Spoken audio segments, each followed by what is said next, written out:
flagger sounding off about Walmart's decision to close its location at 84th and Stewart. That's one of 4 stores Walmart announced it will be closing in Chicago in just the coming days. Welcome back to the stream. I'm Brad Edwards. Joining us now to discuss this is Alderman-elect for the 21st Ward, South Side, Ronnie Mosley. Alderman-elect, thank you for joining us. A bit about you. I want to introduce you. Born and raised in the 21st. You're a fresh face. You're going to be the youngest on City Council when sworn in. Congrats. And a couple of your key platform items for you, I know, is investing in the ward and services for seniors. So this Walmart closing really hits at both of those key points.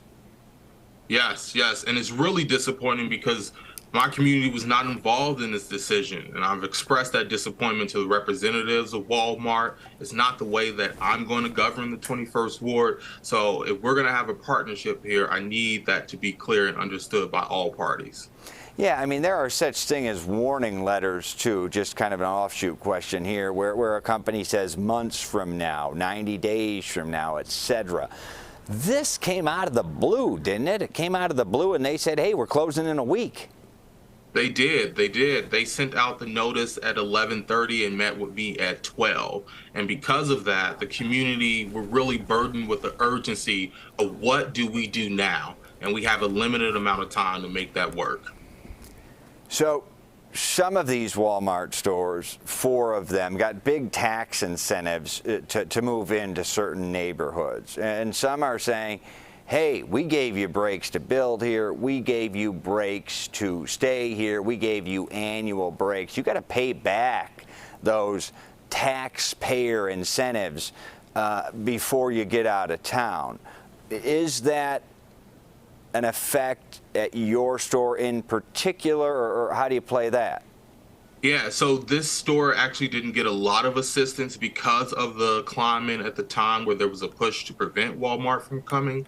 Walmart has committed to finding a new tenant and then sharing or donating the Walmart Academy to a non-for-profit. Those are great first steps. We need more.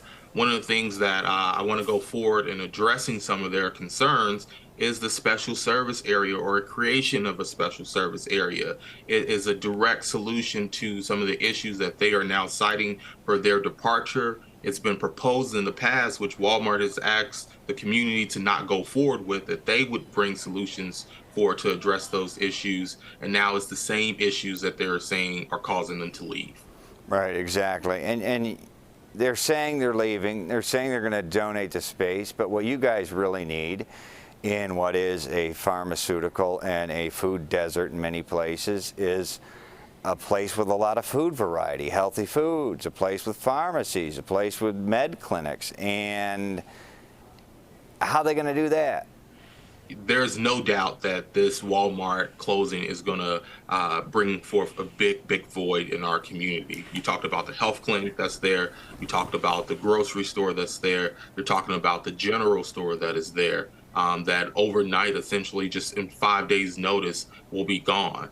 We do need the Walmart Academy space to fulfill our needs of workforce development, food security, and youth and services going forward.